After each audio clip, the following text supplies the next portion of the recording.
Bank બંધ થતાં જ આદિત્ય ઘરે જઈ રહ્યો હતો. દિલ્હીના ભારે ટ્રાફિકને કારણે તેના ઘર સુધીનું 23 કિલોમીટરનું અંતર 100 કિલોમીટર જેટલું લાગતું હતું. તેની કાર વાહનોની લાંબી કતારમાંથી પસાર થઈ રહી હતી. અંધારું વધતું જતું હતું અને બીજી બાજુથી તેજસ્વી લાઇટો ખલેલ પહોંચાડી રહી હતી. જેમ જેમ આદિત્ય દક્ષિણ પશ્ચિમ દિલ્હીમાં પ્રવેશ્યો, બધો ટ્રાફિક લગભગ સુકાઈ ગયો હતો. રસ્તો લગભગ ઉજ્જડ હતો. આદિત્યએ શક્ય તેટલી ઝડપથી ઘરે પહોંચવાનો પ્રયાસ કર્યો, ઝડપી ગતિએ. અચાનક તેણે રસ્તાની બાજુમાં પડેલી એક છોકરી જોઈ અને તે અટકી ગયો. તેણે તરત જ બ્રેક લગાવી, પાર્કિંગ લાઇટ ચાલુ કરી અને તેની પાસે ગયો. છોકરીને માથામાં ગંભીર ઈજા થઈ હતી, જેના કારણે તે બેભાન થઈ ગઈ હતી. જો કે રસ્તો હંમેશા ખાલી રહેતો હતો. તે અશક્ય હતું કે કોઈએ તેને છેલ્લા 2 થી 3 કલાકથી જોઈ ન હોય. જે ગાડીઓ હજુ પણ પસાર થઈ રહી હતી તે ફક્ત તેમની બારીઓ નીચે ફેલવી રહી હતી, એક ક્ષણ માટે તેમને જોતી હતી અને પછી આગળ વધી રહી હતી. આ એક કઠોર સત્ય હતું, જે આ ઉમદા પરિવારની ગહન ક્રૂરતાને છતી કરે છે. આદિત્યએ તેના ગૌરવમાં છોકરીના મોબાઈલ ફોન અથવા પર્સ શોધવાનો પ્રયાસ કર્યો, જેથી તેના પરિવારને જાણ કરી શકાય. પણ કદાચ કોઈ ચોર તેણીને બેભાન જોઈને તેનો મોબાઈલ અને પર્સ લઈને ભાગી ગયો હશે. હતાશ થઈને આદિત્યે 108 પર ફોન કરવાનો પ્રયાસ કર્યો, પરંતુ માત્ર એક રિંગ વાગતા જ ફોન ડિસ્કનેક્ટ થઈ ગયો. છોકરીની હાલત વધુ ખરાબ થઈ રહી હતી, તેથી આદિત્યએ તેને ઉપાડી, તેની કારની પાછળની સીટ પર સુવડાવી અને ઝડપથી તેને નજીકની મલ્ટી સ્પેશિયાલિટી હોસ્પિટલના ઇમરજન્સી વોર્ડમાં દાખલ કરી. હોસ્પિટલના સ્ટાફે પોલીસને ફોન કરીને અકસ્માતની જાણ કરી. છોકરીની તપાસ કર્યા પછી ફરજ પરના ડોક્ટરે આદિત્યને એક ફોર્મ પર સહી કરવાનું અને તાત્કાલિક 10,000 રૂપિયા જમા કરાવવાનું કહ્યું. છોકરી બેભાન હતી અને કોઈ તેને ઓળખતું ન હોવાથી આદિત્યએ વિશ્વાસના પ્રતીક તરીકે ફોર્મ પર સહી કરી અને તેના કાર્ડનો ઉપયોગ કરીને 10,000 રૂપિયા પણ ચૂકવી દીધા. તેણે વિચાર્યું કે છોકરી ભાનમાં આવતાની સાથે જ તે કોઈ પરિચિતનો નંબર મેળવીને તેમને સોંપી દેશે. તેણે આપેલા પૈસા લઈ લેશે અને પરત ફરશે. છોકરીની બેભાન અવસ્થાને કારણે ડોક્ટરે સારવાર પહેલાં એક્સ-રે અને MRI કરવાનો આદેશ આપ્યો. ત્યારબાદ તેણે તેની પ્રાથમિક સારવાર શરૂ કરી. ઈજાઓ ગંભીર જણાતી હતી, તેથી ડોક્ટરે તેના પર ઓપરેશન કર્યું અને તેને ICUમાં દાખલ કરી. આદિત્ય આખી રાત હોસ્પિટલના કોરિડોરમાં બેચેનીથી ફરતો રહ્યો, જાણે તેને કોઈ નજીકના વ્યક્તિને દાખલ કરવામાં આવ્યું હોય. સવાર નજીક આવી રહી હતી, તેથી આદિત્યએ ફરજ પરના ડોક્ટરને પોતાનો નંબર આપ્યો અને કહ્યું, મેં આ છોકરીને દાખલ કરી છે. તેના પરિવારમાંથી કોઈ ત્યાં નથી, તેથી હું મારો નંબર છોડી રહ્યો છું. તે ભાનમાં આવે કે તેને કંઈ પણની જરૂર હોય, કૃપા કરીને મને ફોન કરો. આદિત્ય ઘરે પાછો ફર્યો, ફ્રેશ થઈને ઓફિસ માટે નીકળી ગયો. આદિત્ય તેના માતા પિતાનો એકમાત્ર પુત્ર હતો. તેઓએ તેને ખૂબ સારું શિક્ષણ અને મૂલ્યો આપ્યા હતા. તે એક જાણીતી બેંકમાં બ્રાન્ચ મેનેજર તરીકે કામ કરતો હતો. આદિત્યના માતા પિતા તેના લગ્ન કોઈ યોગ્ય યુવતી સાથે કરાવી અને તેને સ્થાયી કરવા માંગતા હતા. પરંતુ ભાગ્યની યોજના કંઈક અલગ જ હતી. 2 વર્ષ પહેલાં આદિત્યના માતા પિતા કાર અકસ્માતમાં ગંભીર રીતે ઘાયલ થયા પછી તે જ હોસ્પિટલમાં મૃત્યુ પામ્યા હતા. તેના ગયા પછી આદિત્યની દુનિયા ખતમ થઈ ગઈ હોય તેવું લાગતું હતું. તે ભાંગી પડ્યો હતો. દૂરના સંબંધીઓ ક્યારેક ક્યારેક 1-2 મેચ સૂચવતા હતા, પરંતુ આદિત્ય આઘાતમાંથી બહાર આવ્યો ન હતો અને લગ્ન કરવાનો મૂડ ન હતો. હવે આ છોકરીના અકસ્માતે તેને તે જૂની યાદોમાં પાછો ખેંચી લીધો હતો. એ જ હોસ્પિટલની મુલાકાતો, એ જ MRI CT સ્કેન, દવાઓ માટે લાંબી રાહ, બ્લડ બેંક, પેથોલોજી લેબ અને છેવટે પહેલાં તેના પિતાનું મૃત્યુ અને બીજે દિવસે તેની માતાનું. આખી ઘટના આદિત્ય સમક્ષ ફિલ્મની જેમ ચાલી ગઈ. આ બધું વિચારતા વિચારતા આદિત્ય ખ્યાલહબેર તેની બેંક પહોંચી ગયો. ઓફિસના કામમાં વ્યસ્ત આદિત્ય છોકરી વિશે ભૂલી ગયો હતો. પછી સાંજે 4:30 વાગે તેને હોસ્પિટલમાંથી ફોન આવ્યો કે છોકરી ભાનમાં આવી ગઈ છે. તેણે આવીને ડૉક્ટર સાથે વાત કરવી જોઈએ.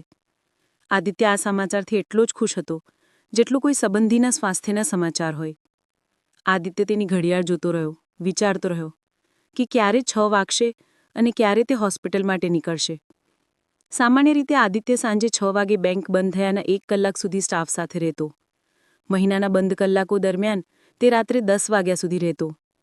પરંતુ આજે સવારે 6 વાગે આદિત્યએ તેના સહાયક મેનેજર અનુરાગને કહ્યું કે તે કોઈ તાત્કાલિક કામ માટે જઈ રહ્યો છે. કામ પૂરું થતાં જ ઓફિસ બંધ કરજો. આદિત્ય એ જ ભીષણ ટ્રાફિકમાં શક્ય તેટલી ઝડપથી હોસ્પિટલ તરફ આગળ વધ્યો, પરંતુ તેના વિચારો વધુ ઝડપી હતા. તે છોકરી કોણ હોઈ શકે? તેને શું થયું હતું? અકસ્માત કેવી રીતે થયો? તેના કોઈ સગા હતા કે તે મારી જેમ એકલી જ હતી? શું તે પરણિત હતી?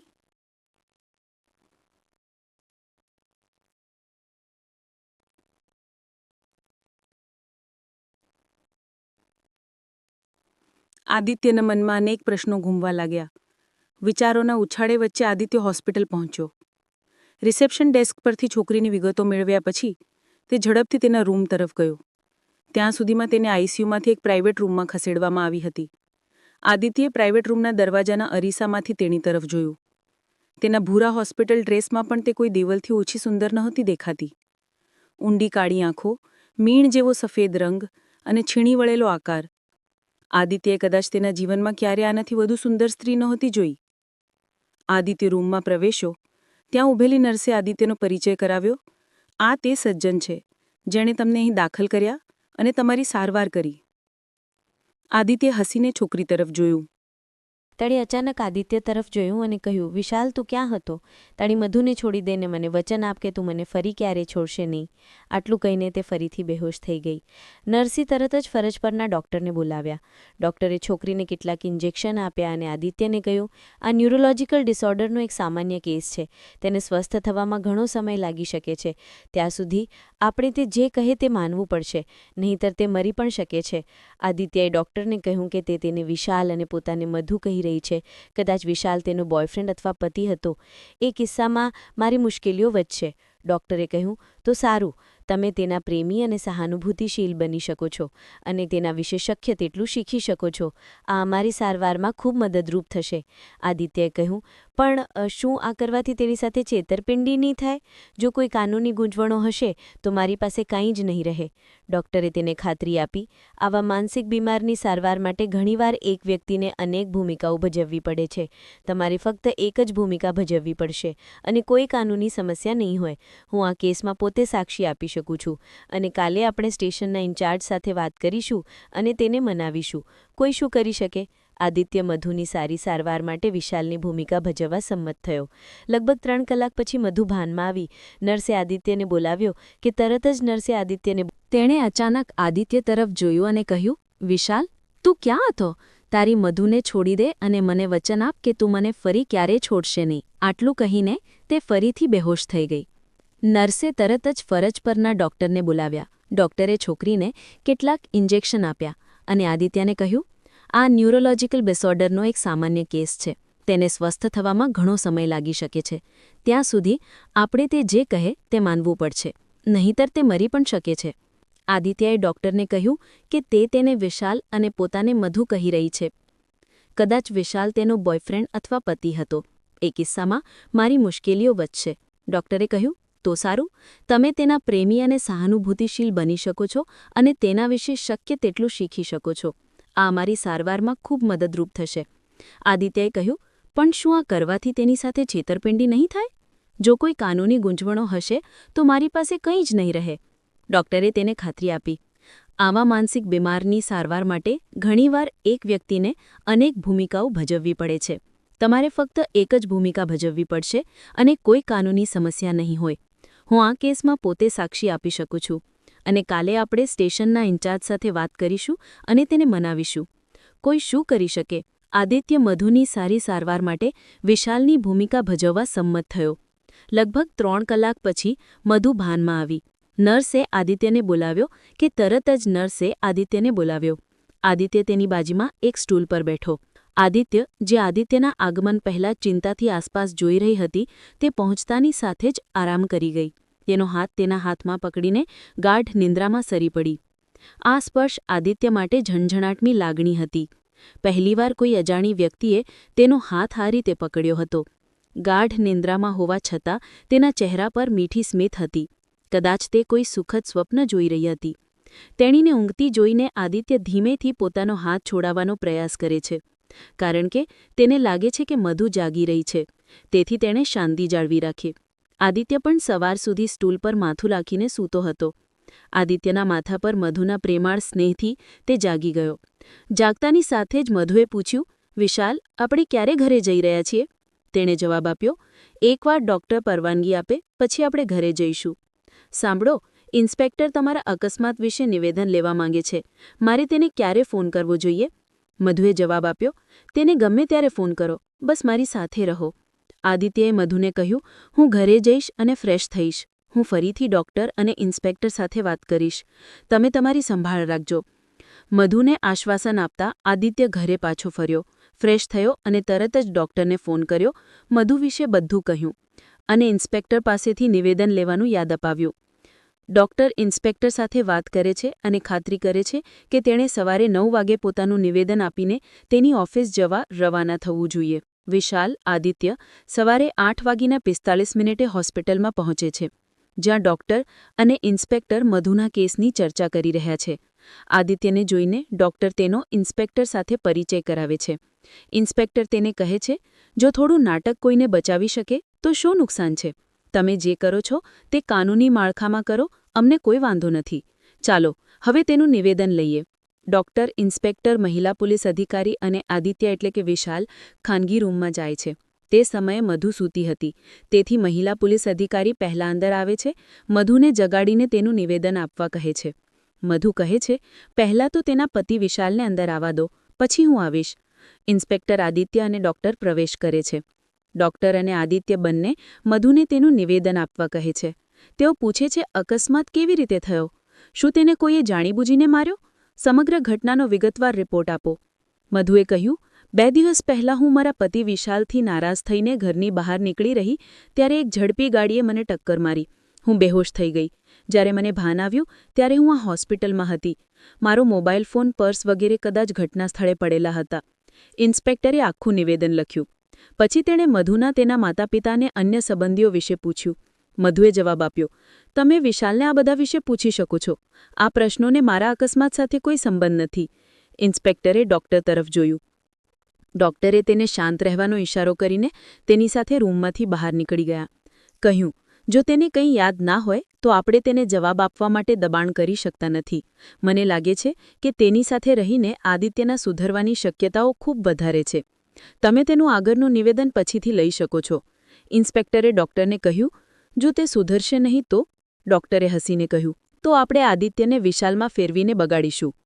તેના માતાપિતા ગયા પછીથી તે એકલતા અને હતાશાથી પીડાઈ રહ્યો હતો. ડૉક્ટરની વાત સાંભળીને ઇન્સ્પેક્ટર હસ્યા અને ચાલ્યા ગયા. મધુએ વિશાલને કહ્યું કે તે ડૉક્ટરને પૂછે કે તેઓ ક્યારે ઘરે જઈ શકે. તે જ સમયે ડૉક્ટર રૂમમાં પાછા ફર્યા અને મધુને કહ્યું કે હું તને તે સાંજે રજા આપી દઈશ. બસ હું જે દવા લખી આપું તે રોજ સમયસર લઈ લેજે. વિશાલ, આદિત્ય ચિંતિત થઈને ડૉક્ટર સામે જોઈ રહ્યો હતો. તે વિચારી રહ્યો હતો કે સારવારના નામે ડૉક્ટર તેને ઓછામાં ઓછા 10થી 15 દિવસ માટે દાખલ રાખશે, પણ આ શું છે? તે આજે તેને હોસ્પિટલમાંથી રજા આપી રહ્યો છે. પછી તેણે મધુની પૂરેપૂરી જવાબદારી લેવી પડશે. તેણે મધુને કહ્યું કે હું સાંજે કામ પરથી ઘરે આવીશ અને તેની બેંક જઈશ. તે સમજી શકતો ન હતો કે મધુ અને તેનો પતિ વિશાલ જ્યારે તેની યાદશક્તિ પાછી મેળવી લેશે ત્યારે તેના વિશે શું વિચારશે. શું હું તેને છેતરું છું? પણ હું એને અત્યારે સત્ય નથી કહી શકતો. ડૉક્ટરે પોતે કહ્યું હતું કે તેના જીવને જોખમ હોઈ શકે છે. આ વિચારીને આદિત્ય બેંક પહોંચ્યો. હંમેશની જેમ બેંકમાં ઘણું કામ હતું, તેથી આદિત્ય તેના ગૌણ અધિકારીઓને કુશળતાપૂર્વક પ્રોત્સાહિત કરી રહ્યો હતો અને બધું પૂર્ણ કરી રહ્યો હતો. આદિત્ય પાસે ખાસ ગ્રાહકોને તેની કેબિનમાં બોલાવવાની અને ચા કે કોફીના કપ પર તેમની સમસ્યાઓનું નિરાકરણ કરવાની કુશળતા હતી. તે માનતો હતો કે ગ્રાહકો સાથે સંબંધ બાંધવાથી સહકારી વલણ કેળવાશે. નહીં તો તમારા સંબંધી પણ કોઈ લાભ વિના તમારી વાત સાંભળશે નહીં. આદિત્યને ખ્યાલ ન આવ્યો કે સાંજના 5:30 વાગ્યા છે. પછી તેને હોસ્પિટલથી ફોન આવ્યો. તે મધુ હતી. તેણીએ એટલી સત્તાથી વાત કરી કે આદિત્ય આશ્ચર્યચકિત થઈ ગયો. સાંભળો વિશાલ, ડૉક્ટરે ડિસ્ચાર્જ પેપર્સ પર સહી કરી દીધી છે. ફાર્મસી અને પેથોલોજી બિલ ચૂકવ્યા પછી આપણે ઘરે જઈ શકીએ છીએ. તમારી પાસે અત્યાર સુધી કેટલો સમય છે? આદિત્યને ખ્યાલ પણ ન હતો કે તે પહેલીવાર મધુ સાથે ફોન પર વાત કરી રહ્યો છે. તેણે મધુને ખાતરી આપી કે તે 7:30 સુધીમાં હોસ્પિટલ પહોંચી જશે અને તેણીને ઘરે લઈ જશે. તેણે ઉતાવળમાં પોતાનું બધું કામ પૂરું કર્યું અને 6:15ની આસપાસ હોસ્પિટલ જવા માટે નીકળી ગયો. બાકીનું કામ તેના આસિસ્ટન્ટ મેનેજરને સોંપી દીધું. ભારે ટ્રાફિક વચ્ચે આદિત્ય આખરે 7:30ની આસપાસ હોસ્પિટલ પહોંચ્યો. બાકીનું હોસ્પિટલ બિલ ચૂકવ્યા પછી આદિત્ય ડિસ્ચાર્જ પેપર્સ અને પ્રિસ્ક્રિપ્શન મધુના રૂમમાં લઈ ગયો. કેટલાક સફાઈ કર્મચારીઓ અને નર્સો ઇનામની આશામાં આદિત્ય પર નજર રાખી રહ્યા હતા. આદિત્યએ તેમના પાકીટમાંથી થોડા પૈસા આપ્યા અને મધુ તરફ જોઈને કહ્યું, બધી ડિસ્ચાર્જ ઔપચારિકતાઓ પૂર્ણ થઈ ગઈ છે. હવે મને આ પ્રિસ્ક્રિપ્શન પરની દવાઓ લેવા દો, પછી આપણે ઘરે જઈશું. એટલામાં જ નર્સે કહ્યું, સાહેબ, કૃપા કરીને મને મેડમના કપડાં આપો, જેથી હું બદલી શકું. આદિત્ય મૂંઝવણમાં મુકાઈ ગયો. આ વિચાર તેના મનમાં પણ ન આવ્યો હતો. બસ મધુએ કહ્યું, વિશાલ સીધો ઓફિસથી આવ્યો હતો, તેથી તે મારા કપડાં લાવી શક્યો નહીં. કૃપા કરીને મને મારા પહેરેલા કપડાં પહેરાવો. નર્સે મધુને તેના લોહીથી ખરડાયેલા કપડાં પહેરાવ્યા. ત્યારે આદિત્ય ફાર્મસીમાં ગયો, જેથી ડોક્ટરે લખેલી દવાઓ લઈ શકે અને બાકીની ચૂકવણી કરી શકે. આદિત્યને મધુને તે લોહીથી ખરડાયેલા કપડામાં જોઈને ગમ્યું નહીં. આદિત્ય મધુ સાથે ઘરે જઈ રહ્યો હતો. રસ્તામાં એક કપડાની દુકાનમાં તેણે કાર રોકી અને મધુને કહ્યું, હું તમને ત્યાંથી થોડા કપડાં ખરીદીશ. જો તમે આ કપડાં પહેરીને ઘરે જશો તો કોલોનીના લોકો શું વિચારશે? તો તમે અંદર જાઓ અને કપડાં પસંદ કરો, હું કાઉન્ટર પર આવીને તેમના માટે પૈસા આપી દઈશ. મધુએ કહ્યું, વિશાલ તો સાચો છે ને, હું આ લોહીથી ખરડાયેલા કપડાં પહેરીને ત્યાં કેવી રીતે જઈ શકું? તું જઈને તારે જોઈતા કપડાં લઈ આવ. આદિત્યને મધુ માટે કપડાં ખરીદવા માટે કપડાની દુકાનમાં જવાની ફરજ પડી. તેના જીવનમાં આ પહેલીવાર હતું જ્યારે તે સ્ત્રીઓના કપડાં ખરીદી રહી હતો. તેથી તે ખૂબ અસ્વસ્થ હતો. તે એ પણ જાણતો હતો કે મધુ પાસે ઘરે કોઈ કપડાં નહીં હોય. તેથી તેણે હમણાં જે જોઈએ તે ખરીદવું પડશે. તેઓ આવતાની સાથે જ સેલ્સ ગર્લે તેના પર પ્રશ્નોનો મારો ચલાવ્યો. સાહેબ, મેડમ માટે તમને કેવા કપડાં જોઈએ છે? ભારતીય કે પશ્ચિમી? કયો રંગ? આદિત્યએ મદદ પૂછી. તેણે કહ્યું કે મેડમનો હમણાં જ અકસ્માત થયો છે, તેથી તે ઉપર આવી શકી નથી. કૃપા કરીને મારી સાથે કારમાં મળવા આવો અને મને તેના માટે કપડાં પસંદ કરવામાં મદદ કરો. મારે તેના માટે બધા કપડાં ખરીદવા છે. દુકાનના માલિકની પરવાનગીથી સેલ્સગર્લ આદિત્ય સાથે પાર્કિંગમાં પહોંચી. તેણીએ પોતાની અનુભવી આંખોથી મધુનું નિરીક્ષણ કર્યું અને કહ્યું, સાહેબ તમને ખૂબ જ પ્રેમ કરે છે, તેથી જ તેમણે મને પૂછવા મોકલ્યું કે તમને કેવા કપડાં ગમે છે. મધુ સાથે સલાહ કર્યા પછી તે અને આદિત્ય એક કપડાની દુકાનમાં ગયા. તેણીએ બધા કપડાં 5થી 6 જોડીમાં ભેગા કર્યા અને આદિત્યને આપ્યા. આદિત્યએ કપડાનું મોટું બિલ ચૂકવ્યું અને મધુ સાથે ઘરે ગયો. ઘરે પાછા ફરતા પહેલાં આદિત્યએ તેની ગમતી દુકાનમાંથી બ્રેડ અને ઈંડા ખરીદ્યા. પછી તે ઘરે જતો રહ્યો. તે જાણતો હતો કે ઘરે ખાવા માટે કંઈ નહીં હોય. ઓછામાં ઓછું એક બ્રેડ ઓમલેટ રાત પસાર કરવા માટે પૂરતું હશે. તેની વસાહતમાં પહોંચ્યા પછી આદિત્યએ મધુને કપડાવાળા કેટલાક પેકેટ આપ્યા. તેમને છુપાવી દીધા, જેથી મધુના કપડા પરનું લોહી દેખાય નહીં. પછી તે લિફ્ટ લઈને પોતાના ફ્લેટમાં ગયો. મધુને બાકીના સામાન સાથે છુપાવવાનો પ્રયત્ન કર્યો. દિલ્હીની તે પોશ વસાહતમાં આદિત્ય એક અત્યાધુનિક 3 BHK ફ્લેટનો માલિક હતો. તેની બેગમાંથી ચાવીઓ લઈને આદિત્યએ આદરપૂર્વક મધુને અંદર બોલાવ્યો. તે મધુની લાગણીઓને સમજવાનો પ્રયત્ન કરી રહ્યો હતો. તેણે મધુને કહ્યું, આ પેકેટમાં તમારા બધા કપડાં છે. તમારે બાથરૂમમાં જઈને ફ્રેશ થઈ જવું જોઈએ. આ દરમિયાન હું બીજા બાથરૂમમાં જઈ ફ્રેશ થઈને ચા અને નાસ્તો બનાવીશ. મધુના હાવભાવથી આદિત્યને લાગ્યું કે તે પણ તેના ઘરની તપાસ કરી રહી છે. જો તેની પત્ની હોત તો તેને ઘરના દરેક રૂમની ખબર હોવી જોઈએ. તેના કપડાં અને બીજો સામાન ઘરમાં હોવો જોઈએ. પણ મધુએ આવા કોઈ પ્રશ્નો પૂછ્યા નહીં. તેણીએ બાથરૂમમાં ગીઝર ચાલુ કર્યું. આદિત્યએ સૂચના આપી હતી અને નાહવા ગઈ. આ દરમિયાન આદિત્ય પણ બીજા બાથરૂમમાં ગયો. ફ્રેશ થઈને ચા અને નાસ્તો બનાવવા લાગ્યો. નાહ્યા પછી મધુ રસોડામાં ગઈ. મધુ તેના વાળ ખુલ્લા અને ભીના સાથે અદ્દન સુંદર દેખાતી હતી. આદિત્યએ તેની સામે જોયું. ત્યાં જ મધુએ આદિત્યને પૂછ્યું, વિશાલ, મારા ક્રીમ અને હેરબ્રશ ક્યાં છે? મધુના અવાજથી આદિત્ય ચોંકી ગયો, જાણે તે સ્વપ્નમાંથી જાગી ગયો હોય. તેણે મધુને ખાતરી આપી કે તે આવતીકાલે સવારે બધું લાવી દેશે. મધુએ કહ્યું, ઠીક છે, હવે તું ડ્રોઈંગ રૂમમાં જઈને ટીવી ચાલુ કર, હું તને ચા અને નાસ્તો લાવીશ. આદિત્ય બેચેન થઈને ડ્રોઈંગ રૂમમાં આવ્યો અને ટીવી જોવા લાગ્યો.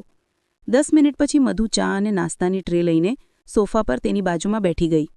આદિત્યને લાગ્યું કે જાણે તે ખરેખર પરિણીત હતો. અને મધુ તેની પત્ની? પછી તેને પોતાનો ગૌરવ યાદ આવ્યો. તે ટીવી રિમોટ ઉપાડવાના બહાને ઊભો થયો અને મધુથી થોડે દૂર બેઠો. મધુએ બનાવેલી ચા પીધા પછી તે ફરીથી તેના સપનામાં ખોવાઈ ગયો. જો મધુ ક્યારે તેની યાદશક્તિ પાછી ન મેળવે તો તેને કાયમ માટે તેની પત્ની તરીકે રાખી શકે. પછી એક ક્ષણ પછી તેને સમજાયું કે તે સ્વાર્થથી શું વિચારી રહ્યો હતો. જો મધુએ તેની યાદશક્તિ ગુમાવી દીધી હોય તો તેણે તેનો અનુચિત લાભ ન લેવો જોઈએ અને તેનો પતિ વિશાલ તેને ખૂબ જ શોધી રહ્યો હશે. આદિત્યે મધુને કહ્યું, હું તને રાત્રિભોજન માટે બ્રેડ ઓમલેટ બનાવીશ. તું હજુ પણ બીમાર છે અને માથાનો ઘાવ સંપૂર્ણપણે રૂજાયો નથી, તો કંઈ ના કર, તને આરામની ખૂબ જ જરૂર છે. મધુએ શાંતિથી આદિત્ય તરફ જોયું. આદિત્યએ મધુ માટે બેડરૂમ સાફ કર્યો અને ગોઠવ્યો. આટલો સમય એકલો રહ્યો હોવાથી આદિત્યએ ક્યારેય પોતાનો રૂમ એટલી કાળજીપૂર્વક ગોઠવ્યો ન હતો જેટલી તે હવે કરે છે. રૂમ સાફ કર્યા પછી આદિત્ય બ્રેડ ઓમલેટ બનાવવા રસોડામાં ગયો. તેના ઇનકાર છતાં મધુ રસોડામાં પ્રવેશી અને રસોડાના સામાનનું નિરીક્ષણ કરવા લાગી. તેણીએ આદિત્ય પાસેથી પેન અને કાગળ લીધા અને જરૂરી કરિયાણાની યાદી બનાવવાનું શરૂ કર્યું. આદિત્ય અપરિણીત હતો, તેથી ઘરમાં મોટાભાગની જરૂરી વસ્તુઓનો અભાવ હતો. મધુએ કાળજીપૂર્વક બધી જરૂરી વસ્તુઓની લાંબી યાદી બનાવી અને વિશાલને આપી. વિશાલે પહેલાં ક્યારેય આટલી બધી વસ્તુઓનો ઓર્ડર આપ્યો ન હતો. તેણે ગભરાઈને જવાબ આપ્યો, આટલી બધી વસ્તુઓ? રેસ્ટોરન્ટમાં જઈને ત્યાં ખાવું સારું છે, અથવા જો તમે ઈચ્છો તો આપણે લંચ પેક કરી શકીએ છીએ. પરંતુ મધુના આગ્રહથી તેણે ઓનલાઈન શોપિંગ એપ પરથી યાદીમાં બધું ઓર્ડર કર્યું. તે 8,000 રૂપિયાથી વધુ હતું. પણ તે શું કરી શકે? તે મધુને ના પાડી શક્યો નહીં. તેણે મનમાં ગણતરી શરૂ કરી. લગભગ 1,000 રૂપિયાનો હોસ્પિટલ ખર્ચ, 600ના કપડાં અને 800 રૂપિયાની કિંમતની કરિયાણા. ખૂબ મોંઘી સાબિત થઈ રહી હતી. આ ઉદારતા ખૂબ મોંઘી સાબિત થઈ રહી હતી, પરંતુ ઘરે મધુનો સુખદ સાથ હજુ પણ ખૂબ આનંદદાયક હતો. મધુ ટીવી જોવામાં વ્યસ્ત હતી, તેથી આદિત્યએ તેનું લેપટોપ ખોલ્યું અને કોઈ કામ પર કામ કરવાનું શરૂ કર્યું. ભરે અને મધુ વાત કરતા ન હતા, પણ તેની હાજરી હજુ પણ આદિત્યની એકલતાને શાંત કરી રહી હતી. નહીંતર તેના મમ્મી પપ્પા ગયા ત્યારથી તે આ ઘરની ખાલી દિવાલોથી ટેવાઈ ગયો હતો.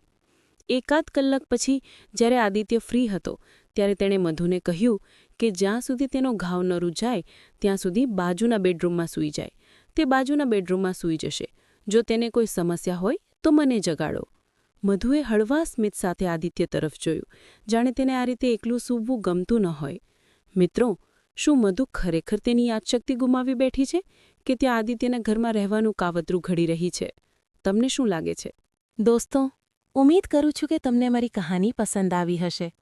કહાની પસંદ આવી હોય તો વિડીયોને લાઇક જરૂરથી કરો અને આવી જ કહાની સાંભળવા માટે અમારી ચેનલને સબસ્ક્રાઇબ કરો. Thank you.